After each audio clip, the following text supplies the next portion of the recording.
We're live. Yep. Good afternoon. Will sergeants please start their recordings?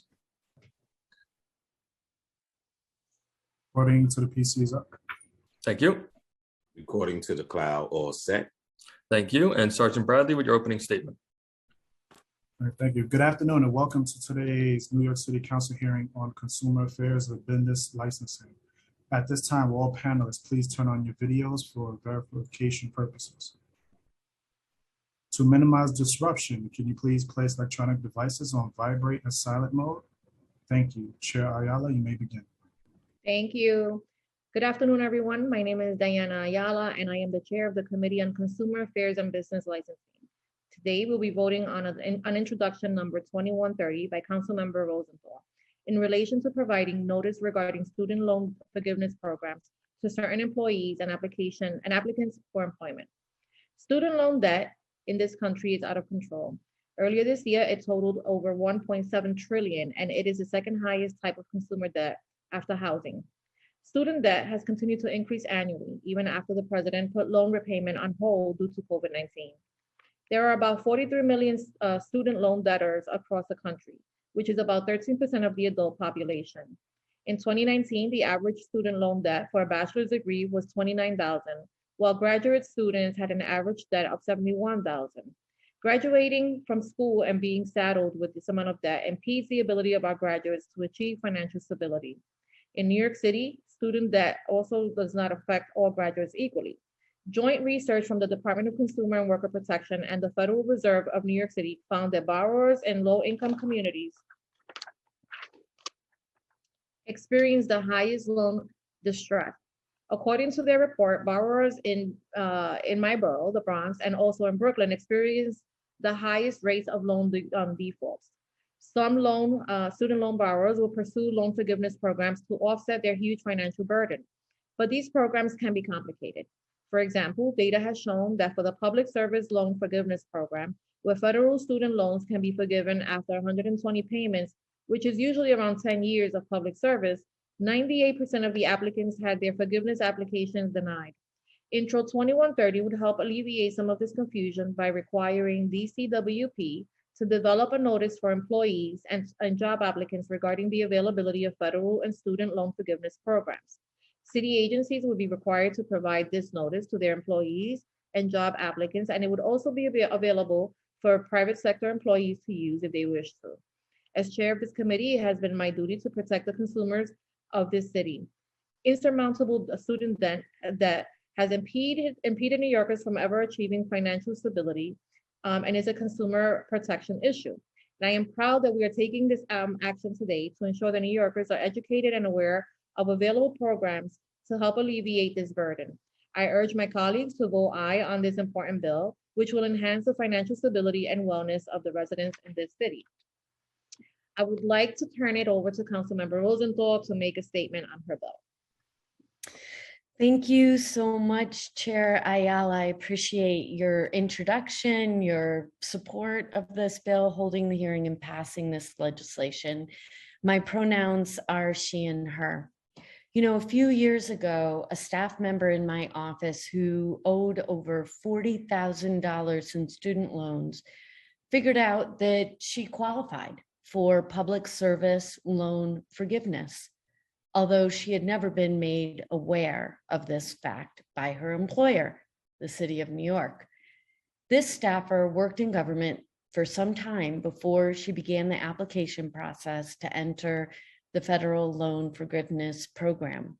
I'm grateful she did and that she has remained in public service. We all know that student loan debt is essentially crushing millions of Americans.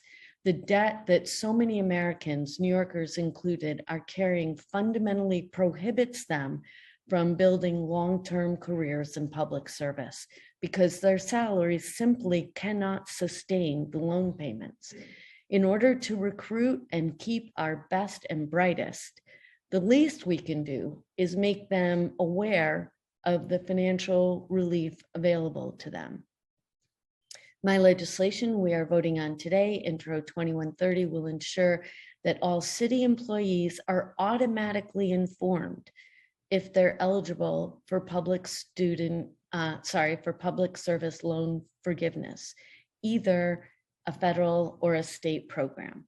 We're also requiring the Office of Labor Policy and Standards to conduct an outreach and education campaign within New York City's massive nonprofit sector, which employs over 600,000 New Yorkers. The timing of this bill is critical. To date, successfully obtaining public service loan forgiveness has not been a straightforward process, and the opportunity to obtain forgiveness has not been widely publicized.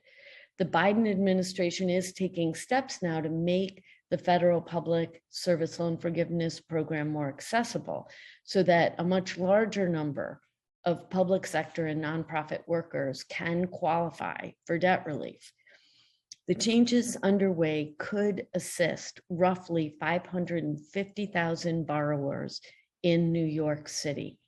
My bill is a simple step forward to close an information gap, ensuring that nearly 1 million employees know that they may be able to eventually cancel their student debt, and it will encourage more of them to pursue this option.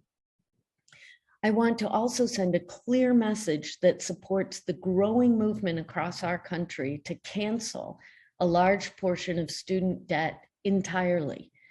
As a first step, I'm delighted that we're passing common sense legislation to help city and nonprofit workers remain in public service and have a brighter financial future. I really want to thank Jackie Buzales for drafting this bill. I'd also like to thank the committee staff for their hard work. Of course, Speaker Johnson and Jason Goldman, along with my chief of staff, Cindy Cardinal, my outgoing legislative director, Madhuri Shukla, and my communications director, Sarah Crean. Thank you again, Chair Ayala, for all of your support. Thank you, Councilmember. I will now turn it over to the clerk for a vote. Good afternoon. Matthew DeStefano, Committee Clerk, Committee on Consumer Affairs and Business Licensing. Roll call vote on proposed intro 2130A. Chair Ayala. I vote aye. Chin. I vote aye. Kalos. I vote aye. Ku. Vote aye. Aye. Thank you. Menchaca. I vote aye.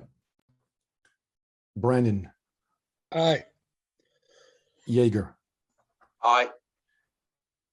By a vote of 7 in the affirmative, 0 in the negative, and no abstentions, the item has been adopted. Thank you, guys. Congratulations, Helen.